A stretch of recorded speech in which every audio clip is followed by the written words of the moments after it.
के क्रम में डॉक्टर सुजीत सिंह जी जो कि इलाहाबाद विश्वविद्यालय से पधारे हैं, आमंत्रित करना चाहूँगी। कृपया आएं, अपने व्याख्यान से हम सभी को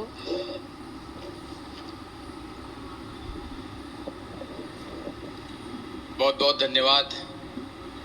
बहुत ही सुंदर संचालन कर रही आदरणीय प्रमिला मिश्रा मैडम, मंच पर आसीन रामजस कॉलेज से पधारे भाई सत्येंद्र जी, इंद्रप्रस्थ कॉलेज से पधारी डॉक्टर अरुणा त्रिपाठी जी, आज इस कार्यक्रम की अध्यक्षता कर रही बड़ी बहन किरण त्रिपाठी जी, इस सभागार में उपस्थित दर्शन शास्त्र के मूर्धन्य विद्वान आदरणीय हरिकांत मिश्रा जी, गोपाल मिश्रा जी,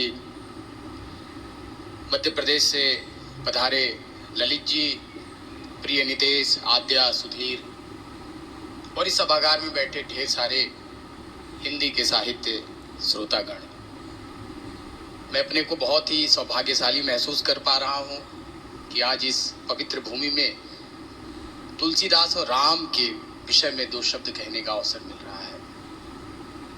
उस तुलसीदास के विषय में जिसका उल्लेख अभी भाई सत्येंद्र ने बड़े ही विस्तार के साथ किया, वो तुलसीदास जिसने 12 प्रामाणिक ग्रंथों की रचना की, उसके बाद भी कह रहे हैं कि कवि तो विवेक एक नहीं हो रहे। हम आज छोटी छोटी कविताएं करने के बाद कवि नहीं अपने को महाकवि बनने की श्रेणी में जहां स्थापित कर रहे हैं, ऐसा कवि जिसने 12 प्रामाणिक ग्रंथ लिखकर भी कह रहा है कि कवि तो विवेक एक नहीं।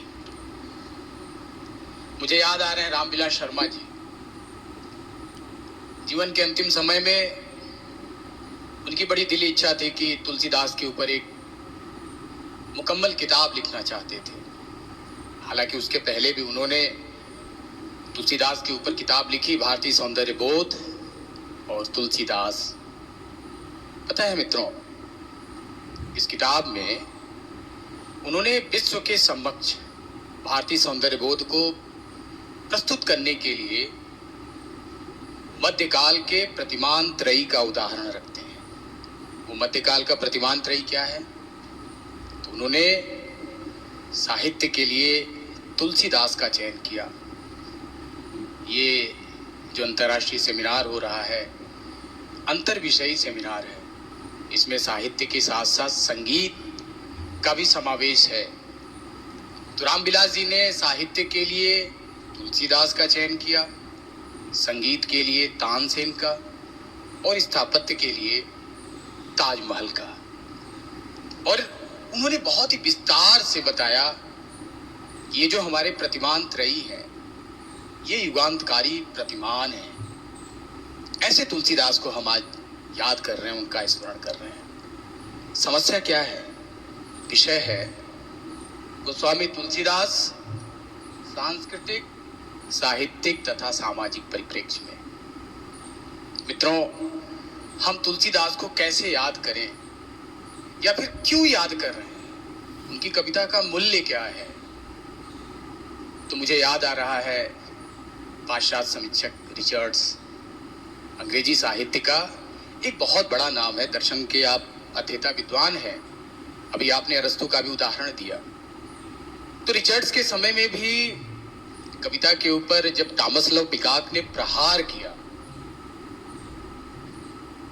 उसने कहा कि कवि जो है वो सभ्य समुदाय में अर्धबर्बर की तरह है। तो उसके बचाव में ढेर सारे चिंतक उतर पड़ते हैं, उसमें रिचर्ड्स भी उतरता है। और पता है, बहुत ही मनोवैज्ञानिक तरीके से वो पहले क्या करता है कि मानव मन की अंतर व्याख्या करता है। कहता है कि mind is a system of impulses. मन क्या है? मन आवेगों का एक तंत्र है। और फिर विस्तार में धीरे धीरे जाकर के निष्कर्ष रूप में स्थापित करता है कि बड़ी कविता वह कविता होती है जो हमारे ज्यादा से ज्यादा आवेगों में संतुलन स्थापित करे और ऐसी स्थिति में कम से कम आवेगों में विक्षोभ उत्पन्न हो। और उन्होंने बताया कि कविता का मूल्य इसलिए है कि कविता पढ़ने से हमारे भाव में संतुलन स्थापित होता है, हमें शांति मिलती है। शायद इसीलिए हम तुलसीदास को याद करते हैं, रामचरितमानस को याद करते हैं। दूसरी समस्या कहाँ आती है? तुलसीदास सामान्य कवि नहीं है, ये तो उनकी अपनी महत्ता है। कितना सब कुछ लिखते हुए भी कह रहे हैं कि कवित विवेक एक नहीं हुए। प्रमिला मिश्रा मैडम संस्कृत की HOD है, हेड ऑफ डिपार्टमेंट है, मेरी बात को शायद अच्छी तरीके से समझेंगी कि भारतीय काव्य शास्त्र का एक महत्वपूर्ण सिद्धांत है ध्वनि सिद्धांत। इसे हमें पढ़ना चाहिए, जानना चाहिए। ये जो भारतीय काव्य शास्त्रीय सिद्धांत है, पाश्चात्य सिद्धांत है, इनकी निर्मित इसीलिए हुई कि कैसे कविता को हम लोग खोलें, कैसे कविता के मूल अर्थ तक हम पहुंचे।